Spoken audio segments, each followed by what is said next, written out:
પહેલગામમાં થયેલા આતંકવાદી હુમલા બાદ સુરક્ષા દળોએ જમ્મુ અને કાશ્મીરમાંથી આતંકવાદનો સંપૂર્ણ નાશ કરવાનો નિર્ણય લીધો છે.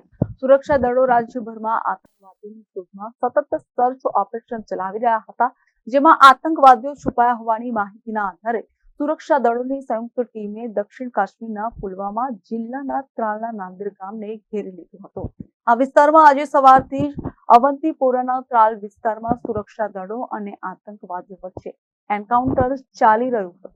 આ મિલિટરી ઓપરેશનમાં ભારતીય સેનાએ 3 આતંકવાદીઓને ઠાર માર્યા છે. માર્યા ગયેલા આ 3 આતંકવાદીઓ જૈશ-એ મોહમ્મદ સાથે સંકળાયેલા હતા. આતંકીઓની ઓળખ આશિફ શેખ, આમિર વાની અને યાવર ભાડ તરીકેની થવા પામી છે.